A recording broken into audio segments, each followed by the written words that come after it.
ये एक हँसता-बसता छोटा-सा गाँव था। यहाँ पर ज़्यादातर हिंदू आबादी थी। दूसरे मज़हब के लोग भी थे लेकिन ना होने के बराबर। लेकिन अगर कोई दूसरे मज़हब का बंदा था भी था, किसी को यहाँ पर किसी से कोई परेशानी, कोई प्रॉब्लम नहीं थी। हर लोग अपने मज़हब, अपने फ़िक़े को लेकर के आज़ाद थे। कोई कैसे भी किसी की भी इबादत करना चाहता, यहाँ पर किसी को रोक रुकावट नहीं थी। इस गाँव में एक पंडित रहता था जिसका नाम हरिप्रसाद था। हरिप्रसाद एक ब्राह्मण पंडित था और कृष्ण मंदिर का एक इकलौता पंडित वही था।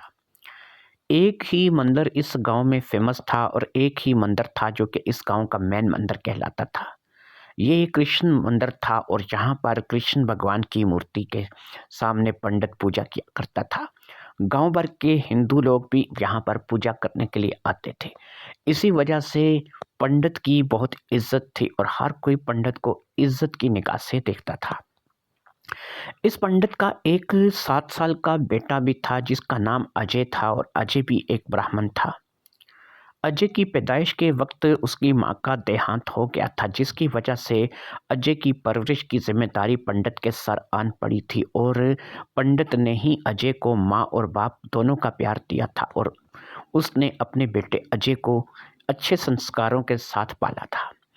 जैसे जैसे अजय बड़ा होता जा रहा था, पंडित उसे वेदों का ज्ञान दे रहा था और उसे मुकम्मल तौर पर एक पंडित ही बनाना चाह रहा था। वेदों के ज्ञान के साथ-साथ अजय दुनियावी तालीम भी हासिल कर रहा था, इसीलिए वो इसी गाँव में एक छोटे से दरसगाह में तालीम भी हासिल करता था। यहाँ पर कोई ज़्यादा लंबी-चौड़ी पढ़ाई तो नहीं थी लेकिन दरसगाह से थोड़ा बहुत सीखा या पढ़ा जा सकता था और फिर उसके बाद ज़ाहिर-सी बात है कि वो अपने बाप वाला काम ही सँभालने वाला था। खैर दोनों ही बाप-बेटा जो कि ब्राह्मण फैमिली से ताल्लुक़ रखते थे, दोनों की ही गाँव भर में बड़ी इज़्ज़त थी और हर कोई उनको इज़्ज़त की निगाह से ही देखता था। पंडित की एक मामूल था और वो मामूल उसका अरसे से चला आ रहा था। वो सुबह-सुबह नदी किनारे चला जाया करता था और वहाँ पर जाकर के वो ना सिर्फ़ के नदी के किनारे जाकर के स्नान किया करता था बल्कि वो घुटनों तक नदी में खड़ी होकर के सूरज तपस्या भी किया करता था, यानी सूर्य नमस्कार किया करता था। ये आदत उसकी अरसा-दराज से चली आ रही थी, इसलिए पंडित जो है वो उस रोज़ भी अपने मामूल के मुताबिक से वहाँ पर नदी के किनारे गया था। जब वो नदी के किनारे पहुंचा और उसने वहाँ पर सुबह-सुबह सूर्य नमस्कार किया, उस वक़्त वो घुटनों तक पानी में खड़ा था और सूरज देवता यानी कि सूरज उस वक़्त उदय हो रहा था। जैसे ही उसने सूरज को उदय होते देखा, उसने अपने मंत्र का जाप शुरू किया और फिर अपने हाथों में पानी लेकर के उसे ऐसे बहाने लगा जैसे कि वो उस पानी को जो है वो किसी एक ख़ास तरीके से बहा रहा हो। इस काम के लिए उसने हाथों में एक मिट्टी का छोटा-सा घड़ा या फिर एक बर्तन ले रखा था जिसमें उसने पानी डाल रखा था और उस पानी से ही वो उस नदी में पानी बहाता चला जा रहा था। अभी वो अपने इसी काम में मसरूफ़ था कि उसकी नज़र एक तरफ पड़ी। उसने देखा कि शायद कोई इंसान है जो कि पानी के अंदर है। उसने देखा कि जो भी है वो आधा पानी के अंदर है और आधा जो है वो धरती पर है, यानी कि वो जो भी था शायद वो पानी के एक किनारे आ लगा था। एक लम्हे के हज़ारवें हिस्से में पंडित ने सोचा कि ये कोई लाश हो सकती है, शायद कोई ऐसा शख्स जिसने अपनी ज़िंदगी से तंग आकर आत्महत्या कर ली हो और अब उसकी लाश जो है वो यहाँ इस नदी के किनारे पड़ी है। फिर उसने सोचा कि ये कोई जीवित इंसान भी हो सकता है, ऐसा हो सकता है कि ये कोई लाश ना हो बल्कि कोई ज़िंदा हो। पंडित अपने काम से फ़ारिग़ हो चुका था, लिहाज़ा अब उसने उस तरफ बढ़ना और उस लाश को या फिर उस इंसान को देखना मुनासिब समझा। जब पंडित बिल्कुल उसके पास पहुंचा तो तब पंडित पे इंकशाफ़ हुआ कि ये कोई औरत है और इस औरत ने बाकायदा से जो है वो सलवार कमीज़ पहन रखी है और ये औरत जो है ये ज़िंदा है, इसकी साँसें अभी चल रही हैं। पंडित को ये तो पता था कि 2-3 दिन से लगातार बारिश हो रही थी और इस नदी का पानी जो है वो काफ़ी से ज़्यादा हो चुका था। अभी एक ही दिन पहले तो इस नदी का पानी जो है वो बहुत ज़्यादा अरूज पर था। आज ये नदी नॉर्मल हो गई थी, यानी इसका पानी बिल्कुल ठीक हो गया था और आज सूरज भी निकल आया था, जिसकी वजह से पंडित सूर्य नमस्कार करने के लिए यहाँ नदी पर आया था। 2-3 दिन पंडित नहीं आया था क्योंकि उस इस नदी में काफ़ी बाढ़ आई हुई थी और इसका पानी काफ़ी से ज़्यादा हो चुका था।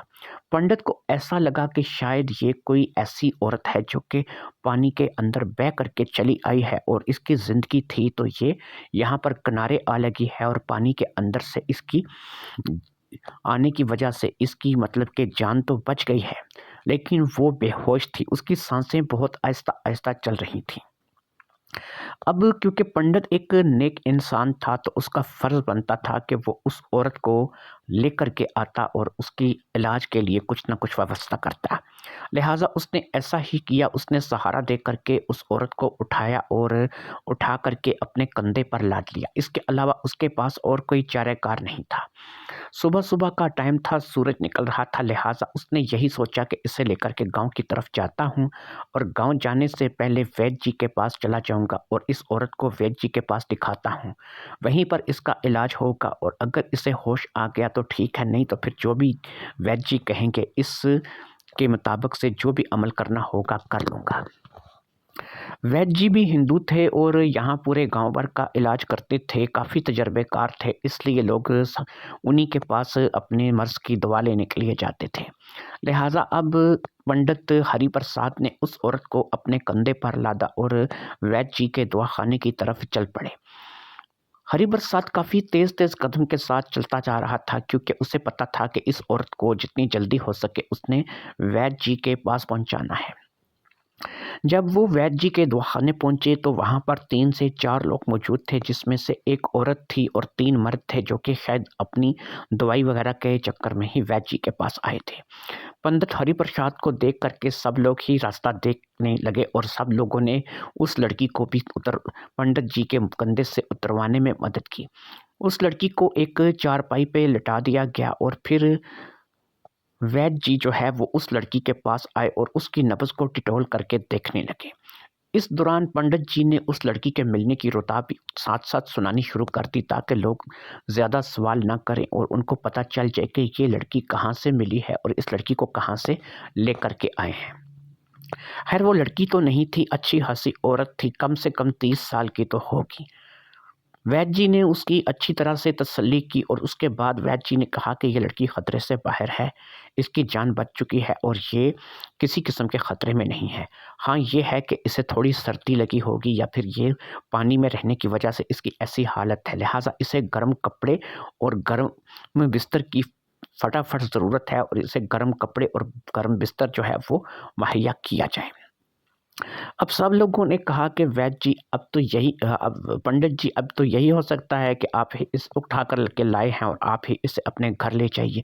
फ़िलहाल तो आपके घर का ही ठिकाना है, इसके अलावा फिर जब ये होश में आएगी तो देखेंगे, अगर ये अपने घर-बार के बारे में बताएगी तो फिर इसके लोगों को इत्तला करेंगे और इसको भेज देंगे।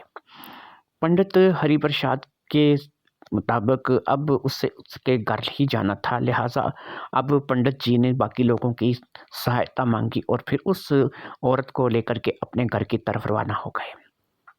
घर ले जा कर के एक औरत ने उस औरत के कपड़े बदल दिए और औरत के कपड़े क्योंकि पंडित जी के घर में बेशुमार थे क्योंकि उसकी अपनी बीवी रही थी और अब अगरचे वो फ़ौत हो चुकी थी, लेकिन उसके कपड़े तो ज़ाहिर बात है कि अभी इसी घर में पड़े थे और बहुत से ऐसी चीज़ें थीं जो कि औरतों के इस्तेमाल की अभी तक उसके घर में पड़ी थी।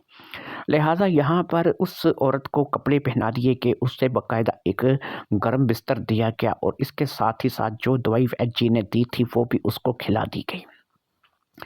जिस्म को सुकून मिला, गरमाइश मिली तो आहिस्ता-आहिस्ता जिस्म हरकत में आने लगा और वो औरत जो है वहीं पे किसमिसाने लगी। ऐसा लग रहा था कि जैसे उसे होश आ रहा है।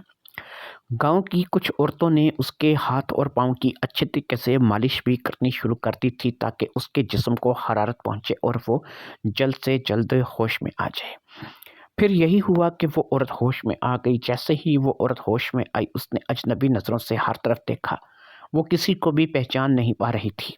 वैद्य जी भी साथ ही आ गए थे और वैद्य जी ने अब उसके पास बिस्तर पर बैठकर वहीं चारपाई के ऊपर बैठने के बाद उस लड़की से यानी उस औरत से सवाल शुरू करती है और उस औरत से उसके बारे में पूछने लगे।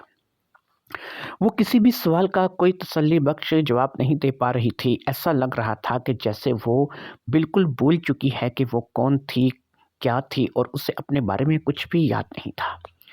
इस सूरत-हाल को देखते हुए अब वैद्य जी ने पंडित हरिप्रसाद की तरफ देखा और कहा कि पंडित जी, ये लड़की तो अपनी याददाश्त खो चुकी है, इसे तो अपने बारे में कुछ भी याद नहीं है। अब गाँव की औरतें भी इस बात को लेकर के हमदर्दी जताने लगीं और गाँव के बाकी जो अफ़राद भी वहाँ पर पहुँच चुके थे, उन्होंने भी इस बात को लेकर के हमदर्दी का इज़हार किया और कहा कि पंडित जी, अब क्या किया जा सकता है, जब तक इस औरत को मुकम्मल तौर पर होश नहीं आ जाता, ये किसी को पहचानने नहीं लगती या इसे अपने बारे में कुछ याद नहीं आ जाता, उस वक़्त तक इस औरत को जो है वो यहीं रखा जाएगा, क्योंकि ज़ाहिर बात है कि अब इसको ऐसे भी नहीं छोड़ सकते। ये इस वक़्त भी बीमार है, इसे बुखार है और दवाई जो है इसे प्रॉपर देनी पड़ेगी कि अगर इसे दवाई देते रहेंगे तो ये ठीक हो जाएगी और चलने-फिरने लगेगी, और जब ये चलने-फिरने लगेगी तो हो सकता है कि रफ़्ता-रफ़्ता इसकी याददाश्त भी वापस आने लगे। वो सब तो ठीक था, लेकिन ज़ाहिर बात है कि पंडित हरिप्रसाद के घर में एक अजनबी औरत कैसे रह सकती थी, और वो भी एक ब्राह्मण पंडित जो कि अपने मज़हब को लेकर के एक इंतहाई अच्छा इंसान माना जाता था, और वो एक ब्राह्मण पंडित होने के नाते एक गैर औरत को अपने घर में कैसे पनाह दे सकता था। लिहाज़ा पंडित जी ने थोड़ी बहुत जो है वो वैद्य जी को और गाँव के लोगों को समझाने की कोशिश की, लेकिन गाँव के लोगों ने भी यही कहा और पंडित वैद्य जी ने भी यही कहा कि पंडित जी, आपसे ज़्यादा एतबार किस पे किया जा सकता है।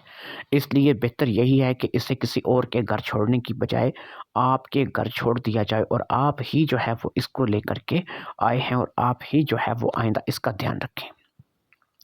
क्योंकि औरत को होश आ चुका था, इसलिए पंडित ने भी अब यही मुनासिब समझा कि ठीक है, जब तक इस औरत को मुकम्मल तौर पर सेहतयाबी नहीं हो जाती और ये कुछ सोचने समझने के काबिल नहीं हो जाती, उस वक़्त तक मुझे इस औरत को अपने पास रखना पड़ेगा। लाया भी तो इसे मैं ही हूँ, ज़ाहिर बात है अगर मैं इसे लाया हूँ तो और कुछ ना सही, लेकिन इंसानियत के नाते मैं इसे अपने पास रख सकता हूँ। पंडित को इस बात का पूरा भरोसा था कि वो एक ब्राह्मण पंडित है और वो किसी भी औरत को देख कर के बहक नहीं जाएगा, और ना ही उसके अंदर कोई ऐसी बात या कोई ऐसी भावना पैदा होगी कि जो इसको किसी और काम के लिए उकसाए। लिहाजा पंडित को क्योंकि अपने दीन, अपने मज़हब पर पूरा एतबार था, उसे अपनी ज़ात पर एतबार था, इसलिए उसने इस औरत को अपने घर में रखने का फ़ैसला कर लिया था। गाँव के लोग वापस चले गए थे और सिर्फ़ अजय था जो कि अब पंडित के पास रह गया था। लिहाज़ा दोनों ही बाप-बेटे ने उस औरत के लिए खाने की व्यवस्था शुरू कर दी ताकि उसको कुछ खाने के लिए भी दिया जा सके। फ़िलहाल तो हल्का-फुल्का सा बनाकर ही उस औरत को खाने के लिए दिया गया, जो कि उस औरत ने चुपचाप से खा लिया। उस औरत को भी इस बात की समझ आ चुकी थी कि वो एक अजनबी घर में है, ये लोग उससे सिर्फ़ उसकी जान बचा कर के उठा कर लाए हैं और वो किसी नदी से जो है वो बहती हुई मिली है, और फिर इसी तरीके से वो जो है यहाँ पर आ गई है। लोगों की बातों से उसने अंदाज़ा लगा लिया था कि वो एक ऐसी औरत है कि जिसके बारे में किसी को कुछ भी पता नहीं है। लिहाज़ा जब भी पंडित ने जो भी बना कर के उसे दिया, उसने चुप करके खा लिया। इसी तरीके से उसका इलाज चलने लगा। 2-4 दिन में ही वो चलने-फिरने के काबिल हो गई, लेकिन उसे अपनी याददाश्त के बारे में अभी तक भी परेशानी का सामना था, क्योंकि उसे कुछ याद नहीं आ रहा था कि वो कौन है और कहाँ से आई है। उसके बारे में अब पंडित ने कहा कि पूरे गाँव में फैला दो और इसको जो है वो पूरे गाँव के लोगों को इत्तला कर दो कि एक लावारिस औरत मिली है जो कि नदी में के पानी में मिली है, जिसकी बस जान तो बचा ली गई है, लेकिन वो है कौन उसके बारे में किसी को पता नहीं है। ये वो दौर नहीं था कि जब लोगों की तस्वीरें ली जा सकती थीं और कैमरे वगैरह ऐसे मामलात थे कि नेट वगैरह का दौर नहीं था कि इसकी तस्वीर को भेजा जा सकता था या किसी भी जगह इसकी तस्वीर को फैलाया जा सकता था। एक काम उस वक़्त होता था कि कोई मुसव्विर सामने बैठ कर के तस्वीर बना देता था, और यही काम जो है उस वक़्त पंडित ने भी करवाया था। उसने सामने बिठा कर के इस औरत की तस्वीर जो है वो बनवा दी थी और फिर उसे सबसे पहले तो अपने ही गाँव के लोगों के पास बेच दिया था। गाँव के लोगों ने इसे पहचानने से साफ इनकार कर दिया था। अब कुछ लोग ऐसे जो कि किसी न किसी काम की गर्ज से साथ वाले किसी न किसी गाँव में जाते आते रहते थे, उन लोगों ने इस बात का ज़िम्मा उठा लिया कि उनमें से कोई भी अगर किसी दूसरे गाँव में या फिर किसी दूसरी जगह पर जाएगा तो वो इस तस्वीर को अपने साथ ले जाएगा और उन गाँव के लोगों को ये तस्वीर दिखा कर के उन लोगों से इस औरत के बारे में पूछताछ करेगा। कोई न कोई तो ऐसा सुराग मिलेगा कि जिससे पता चलेगा कि ये औरत कौन है और इस औरत के बारे में जो है वो कुछ न कुछ खबर जो है वो मिल जाएगी। इसी बात को दिन गुज़रते रहे और लोगों ने पूरे ही ईमानदारी के साथ उस तस्वीर को इस गाँव से उस गाँव, उस गाँव से उस गाँव इसी तरीके से लोगों को दिखाते रहे। लेकिन काफ़ी सारे गाँव घूमने के बाद भी इस औरत के बारे में किसी ने कोई जो है वो ना कोई बताया और ना ही किसी को कुछ पता चला कि ये औरत कौन है। काफ़ी दिन गुज़र चुके थे और अब वो औरत जो भी थी, उसका जो भी नाम था, वो इसी घर की एक फ़र्द की हैसियत से ही यहाँ पर रह रही थी और इसी तरीके से उन उसका निज़ाम जो है वो चलता चला जा रहा था। एक रोज़ सख्त बारिश आ गई और इस कदर शदीद बारिश थी कि पंडित जी के मकान की छत टपकने लगी। उस औरत को अलहदा से बिस्तर चारपाई दिया गया था और वो एक कोने में बिल्कुल अलहदा सोती थी और पंडित जी अजय के साथ दूसरे बिस्तर पर सोते थे। पंडित जी के घर में कुछ ज़्यादा सामान नहीं था, सिर्फ 2 ही बिस्तर थे और एक छोटा-सा घर था जिसमें समझ लो कि 2 कमरे थे और एक छोटा-सा किचन और वॉशरूम के तौर पर तो वहाँ पर कुछ भी नहीं था। वो उस वक़्त का दौर था कि जब सब लोग रफ़ाए हाजत के लिए ज़्यादातर सुबह-सुबह खेतों में जाया करते थे। या तो वो खेतों में जाके रफ़ाए हाजत कर आया करते थे सुबह को या फिर रात को चले जाया करते थे। ये ऐसा ही घर था और यहाँ पर वॉशरूम वगैरह का तो कोई तसव्वुर नहीं था और बारिश थी कि वो बहुत तेज़ बरस रही थी।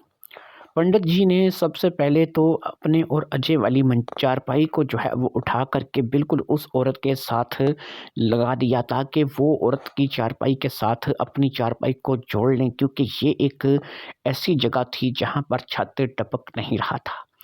ये जो कोना था जो कि घर के कमरे का एक तरफ़ा कोना था, यहाँ पर छत बिल्कुल टपक नहीं रहा था और कोई बारिश का पानी यहाँ पर नहीं आ रहा था। इसलिए पंडित जी ने अजय की मदद से उस चारपाई को उठा कर के उस औरत की चारपाई के साथ लगा दिया था और वहीं पे चारपाई को बिछा दिया गया था। इस काम से फ़ारिग होने के बाद उन्होंने देखा तो बिस्तर जो है वो महफूज़ था, क्योंकि बिस्तर तो जैसे ही छत ने टपकना शुरू किया था, इस चारपाई से उठा लिया गया था। लिहाज़ा दोबारा बिस्तर उस चारपाई के ऊपर लगा कर के दोनों बाप-बेटा सोने के लिए लेट गए। अभी वो लेटे हुए थोड़ा ही देर हुई थी कि वो औरत जो थी वो उठकर बैठ गई और उसने पंडित जी को कहा कि उसे बहुत ज़ोर का पेशाब आया है और उसको बहुत ज़्यादा पेट में गड़बड़ हो रही है। पंडित जी ने कहा कि इस वक़्त तो ज़ाहिर बात है कि बाहर बहुत ज़्यादा बारिश है और मैं आपको बारिश में कैसे पेशाब करवाने के लिए लेकर जा सकता हूँ। खेत खलिहान तो यहाँ पर बिल्कुल करीब नहीं है और यहाँ से कुछ दूर जो हैं वो खेत हैं। खेतों में ही जाकर ज़ाहिर बात है कि आपको शौचालय इस्तेमाल करना होगा और रफ़ाए हाजत आप वहीं कर सकती हैं। यहाँ पर घर के अंदर तो ज़ाहिर बात है कि ये एक ब्राह्मण पंडित का घर है, मैं आपको ऐसा काम करने की अनुमति नहीं दे सकता। अब वो औरत बार-बार यही कह रही थी कि मेरे पेट में बहुत ज़्यादा गड़बड़ है, ऐसा ना हो कि यही चारपाई के ऊपर ही कुछ ऐसा हो जाए कि बाद में जो है वो और ज़्यादा बड़ी मुसीबत बने। पंडित नहीं चाहता था कि उसके घर की चारपाई, उसके बिस्तर या फिर कोई इस किस्म की चीज़ जो है वो नापाक हो, लिहाज़ा मरता क्या ना करता वो उठा। उसने कहा कि ठीक है, यहाँ पर एक छाता पड़ा है, उस छाते को ले लीजिए और उस छाते को अपनी ज़ात पर इस्तेमाल कीजिए, यानी अपने ऊपर ओढ़ लीजिए और मेरे साथ आइए, मैं आपको खेतों की तरफ ले चलता हूँ। आधी रात का वक़्त था और पंडित उस औरत को लेकर के खेतों की तरफ चला जा रहा था। बारिश थी कि वो इंतहाई तेज़ रफ़्तारी के साथ चल रही थी। उस औरत ने छाता ले रखा था, जबकि पंडित जो है वो सिर्फ़ ऐसे ही चल रहा था। पंडित के सारे कपड़े भीग चुके थे, लेकिन उस बात की पंडित को परवाह नहीं थी। घर में कपड़ों के बेशुमार जोड़े थे, वो घर जाकर के कपड़े बदल सकता था, दूसरा जोड़ा पहन सकता था, इसलिए वो खेतों की तरफ बढ़ता चला जा रहा था। उसे बस एक बात का खतरा था कि खेतों में इस वक्त आधी रात को सांप वगैरह ना कोई ऐसी चीज़ ना हो कि जिससे उसे कोई ये नुकसान पहुंचे या फिर इस औरत को कोई नुकसान पहुंचे। लेकिन बहरहाल अब इस औरत ने रफ़ाए हाजत का कहा था और इस औरत के पेट में इस वक़्त जो गड़बड़ थी उसका कुछ अज़ाला और किसी तरीके से नहीं किया जा सकता था। पंडित एक जगह पहुंचकर रुक गया। यहाँ पर काफ़ी बड़ी-बड़ी झाड़ियाँ थीं। पता नहीं किस चीज़ का खेत था, लेकिन काफ़ी बड़ी-बड़ी झाड़ियाँ थीं। इन झाड़ियों से उस औरत को गुज़र कर जाने के लिए कहा और उस औरत को रफ़ाए हाजत के लिए जाने के लिए कह दिया। छतरी उस औरत को ही दे दी थी कि वो रफ़ाए हाजत के वक़्त भी अपने ऊपर इस छतरी को ओढ़ के रखे और रफ़ाए हाजत करने के बाद वो इसी रास्ते से वापस आ जाएगी जिस रास्ते से वो अंदर गई है। पंडित उन खेतों के बाहर ही खड़ा हो गया था और बारिश की वजह से पंडित इस वक्त पूरी तरह से भीग चुका था। पंडित ने एक धोती कुर्ता पहन रखा था और कुर्ता जो था वो उसके पूरे जिस्म के साथ चिपक गया था, जबकि धोती जो थी वो उस कुर्ते के नीचे थी। पंडित वैसे भी ज़्यादातर धोती कुर्ते का ही लिबास पहनता था, इसलिए उसे इस बात की परवाह नहीं थी और वो वहीं पर खड़ा था और उस औरत के आने का इंतज़ार कर रहा था। इतने में एक चीख सुनाई दी। उस औरत को अंदर गए हुए तकरीबन 5 मिनट हो चुके थे कि इतने में एक चीख सुनाई दी। चीख की आवाज़ सुन के पंडित एकदम से पलटा तो उसने देखा कि वो औरत बड़ी तेज़ी से भागती हुई जो है वो इस तरफ आ रही है। जैसे ही वो औरत पंडित के पास पहुंची, वो बुरी तरह से पंडित से लिपट गई। अब पंडित ने उसे अपने आप से अलहदा किया और उससे पूछा कि क्या बात है, तुम क्यों इस कदर परेशान हो और इस कदर घबराई हुई क्यों हो और किस बात को लेकर के तुम चीखी हो। उसने कहा, पंडित जी, खेतों में कोई सांप था। मुझे ऐसा लगा कि वो मेरे पाँव के ऊपर से गुजर कर गया है। वो मुझे काटा तो नहीं, लेकिन सारी बात है कि जब वो मेरे पाँव के ऊपर से गुजर कर गया तो मेरी चीख निकल गई और मैं फटाफट से भाग करके बाहर चली आई। अब पंडित ने इस बरसात के मौसम में और इस हालत में देखा तो उस औरत के कपड़े बेतरतीब हो रहे थे और वो भाग करके आई थी, तो उसने अपने आप को जो है वो अच्छे से ढांपा भी नहीं था, उसने अपने जिस्म को कवर भी नहीं किया था। लिहाजा पंडित ने एकदम से अपने मुंह को दूसरी तरफ घुमा लिया और उस औरत ने जब देखा कि पंडित ने उसे देख करके निगाहें फेर ली हैं, तो वो अपने कपड़ों को दुरुस्त करने लगी। थोड़ी ही देर में वो पंडित से कहने लगी कि चलें अब घर चलते हैं, मैंने रफ़ाए हाजत वैसे भी कर ली है। छतरी उसी के पास थी। पंडित आगे आगे चलता हुआ घर दाखिल हो गया। उसने पीछे मुड़कर भी उस औरत की तरफ नहीं देखा। वो औरत भी अब पंडित के साथ साथ ही चलते हुए घर तक आ गई थी और फिर आकर के वो कपड़े मांगने लगी। ज़ाहिर बात है कि उसके कपड़े काफ़ी हद तक भीग चुके थे। अगरचे उसने छतरी का इस्तेमाल किया था, लेकिन जिस वक़्त साँप उसके पाँव से गुज़र कर गया था, उस वक़्त ज़ाहिर बात है कि उसे छतरी का होश नहीं रहा था, बल्कि उसे तो अपने कपड़ों तक का होश नहीं रहा था। पंडित ने उसे एक अलमारी से अपनी बीवी के कपड़े निकाल कर के दिए और उसे कहा कि वो इन कपड़ों को जाकर के पहन ले, दूसरे कमरे में चली जाए और पहन ले। दूसरे कमरे का हाल भी कुछ ज़्यादा मुख्तलिफ नहीं था, वो तो जगह-जगह से जो है टपक रहा था, इसलिए उस कमरे में कोई ना कोई ऐसी जगह ज़ाहिर बात है कि उस औरत ने अपने कपड़े तब्दील करने के लिए ढूँढ ही लेनी थी, क्योंकि इतना बड़ा कमरा था, हर जगह तो ज़ाहिर बात है कि नहीं टपक रही होगी। उस कमरे में वैसे भी कोई ज़्यादा आता-जाता नहीं था, बस कुछ कंडम सा सामान था जो कि यहाँ पर उस कमरे में पड़ा था। थोड़ी ही देर में वो औरत अपने कपड़े तब्दील करके आ गई और फिर अपने बिस्तर की तरफ बढ़ी और बिस्तर के ऊपर लेट गई। उसने अच्छी तरीके से अपने आप को कंबल में ओढ़ लिया था, ताकि वो अच्छी तरीके से जो उसको ठंड लगी है या जो उसने सर्दी थोड़ी बहुत बर्दाश्त की है, वो दोबारा से जो है वो ठीक हो जाए और वो अपने बिस्तर में जाकर के लेट गई। पंडित के कपड़े भी गीले हो चुके थे, इसलिए उसने भी उसी कमरे में जाकर के फटाफट से एक और धोती निकाली और एक और कुर्ता निकाल करके पहन लिया और फिर वो आकर के अजय के साथ लेट गया। इस सारे काम के दौरान अजय सोता रहा था और उसे बिल्कुल होश नहीं थी कि क्या हुआ है या क्या हो रहा है। शायद वो बच्चा था और उसे अपनी नींद सबसे ज़्यादा प्यारी थी। अगले दिन सुबह बारिश तो लगी हुई थी लेकिन इस कदर ज़्यादा तेज़ नहीं थी। पंडित मंदिर चला गया और फिर मंदिर से होकर के वो वहाँ से फ़ारिग हुआ तो अपने दोस्त वैद्य के पास चला गया। ये वही वैद्य था कि जिसने यहाँ पर इस औरत का इलाज किया था और उसी के कहने पर ये औरत यहाँ पर रह रही थी। जब वो वैद्य के पास पहुँचा तो वहाँ पर जाकर के उसने रात को होने वाला वाक़या वैद्य से कह सुनाया। वैद्य उसका अच्छा दोस्त भी था, इसीलिए वैद्य ने सारी बात को अच्छे तरीके से सुना और सारी बात को सुनने के बाद वैद्य ने उसे एक बात कही। उसने कहा, पंडित जी, अगर मैं आपको एक मशवरा दूँ तो आप इस मशवरे पे अमल करेंगे? एक दोस्त होने के नाते, एक अज़ीज़ होने के नाते इससे अच्छा मशवरा मैं आपको नहीं दे सकता। चाहे तो आप गाँव वालों से भी इस बात की अनुमति ले सकते हैं और गाँव वालों से भी इस बारे में बातचीत कर सकते हैं। अब पंडित ने कहा कि मुझे बताओ ऐसी कौन सी चीज़ है कि जिसका मशवरा तुम मुझे देने जा रहे हो। अगर मशवरा मेरे हक़ में हुआ और मुझे समझ में आई तो मैं उस पे अमल करूँगा। अब उस वैद्य ने, जिसका नाम राम प्रसाद था, राम प्रसाद ने कहा, पंडित जी, आप इस औरत से विवाह कर लीजिए।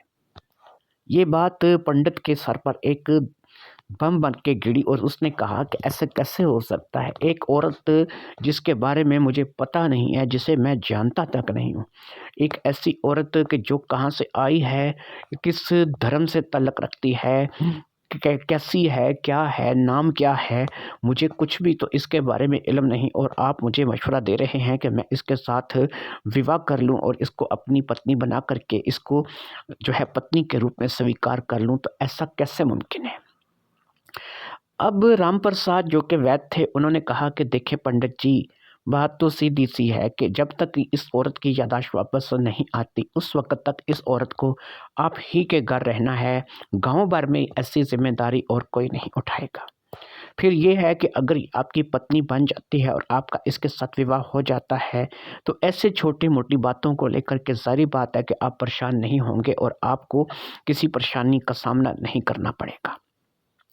आपका कम से कम धर्म भ्रष्ट नहीं होगा और आपका धर्म जो है वो बचा रहेगा। कल को आप ना चाहते हुए भी एक जवान आदमी हैं और अगर आप जो है वो किसी और रुख में बह जाते हैं तो आपका धर्म भ्रष्ट हो जाएगा, क्योंकि आपने एक एक ऐसी नारी को छुआ जो कि आपके छूने लायक नहीं थी। कब कम से कम कब तक आप जो है वो इस कल को आज एक वाक़या आपके साथ पेश आया है, कल को कोई दूसरा वाक़या पेश आएगा, फिर तीसरा वाक़या पेश आएगा। एक ही घर में रहते हुए पंडित जी पर्दा बहुत मुश्किल हो जाता है और आप जो है वो किसी वक़्त भी बहक सकते हैं। फिर अब आपने खुद कहा कि रात को चारपाइयाँ इकट्ठी एक जगह पर करनी पड़ी क्योंकि छत टपक रहा था। लिहाज़ा इन तमाम बातों को अगर आप अपने ज़हन में रखते हैं तो मेरी बात मानिए, गाँव भर के लोगों से मशवरा कीजिए और इसके साथ ब्याह रचा लीजिए। यही एक बेहतरीन हाल है। अजय को एक माँ मिल जाएगी और आपको पत्नी मिल जाएगी और कल को ऐसे छोटी-मोटी बातें जो हैं वो आप भी नहीं सोचेंगे और ना ही वो आप किसी को आकर के बताएँगे। हरिप्रसाद इस बात को लेकर के सोच में पड़ गया। बीवी को फ़ौत हुए भी 7 साल गुज़र चुके थे। अगरचे उसने दोबारा अपनी बीवी के अलावा किसी का तसव्वुर भी नहीं किया था। वो एक नेक इंसान था और दिल से वो कृष्ण भगत था और कृष्ण को जो है वो अपना सब कुछ मानता था। उसका आराध्य, उसका सब कुछ कृष्ण था। वो कृष्ण को ही अपना प्रभु, अपना ईश्वर मानता था। अब वो एक कृष्ण भक्त ब्राह्मण होकर के ज़ाहिर बात है कि अगर बहक जाए और किसी और रास्ते पे चल निकले, ये बात वाक़ई उसे ग्वारा नहीं थी। उसका धर्म भ्रष्ट हो सकता था। वो इज़्ज़त जो आज तक उसने लोगों की नज़रों में बनाई थी, ये इज़्ज़त उसकी एक लम्हे में खाक में मिल सकती थी। ये औरत कौन थी? इस औरत के बारे में उसे कुछ भी ज्ञात नहीं था। ये कहाँ से आई थी? इसका नाम क्या था? इसका धर्म मज़हब क्या था? उसे कुछ भी पता नहीं था। लेकिन राम प्रसाद वैद्य ने जो बात बताई थी उसके मुताबिक से ये इस औरत को अगर अपनी पत्नी के तौर पर स्वीकार कर ले तो इस बात का साक्षी पूरा गांव होगा और अगर इस बात का साक्षी सारा गांव होगा तो सारी बात है कि कल को पंडित पर किसी किस्म की कोई आंच नहीं आएगी। लिहाजा पंडित ने अब गांव भर के लोगों से इस बारे में मशवरा करना शुरू कर दिया और फिर रफ्ता रफ्ता ज़्यादातर लोगों की राय यही थी कि इस औरत के साथ प्यार चा लिया जाए और इसके साथ पंडित शादी करके उसे अपनी धर्मपत्नी बना ले। ये बातें उस औरत तक भी पहुंच चुकी थीं और उस औरत ने भी इन बातों को सुन लिया था और गांव भर की बातें भी उसने सुन ली थीं और गांव के लोगों की राय जो भी थी वो भी उसे पता चल चुकी थी। लिहाजा उससे भी इस बात को लेकर के कोई एतराज़ नहीं था।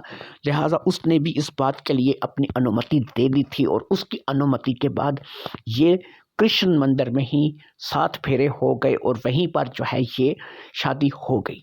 ये ब्याह हो गया था और वो ब्याह करके अब एक ब्याहता की हैसियत से पंडित के घर रहने लगी थी।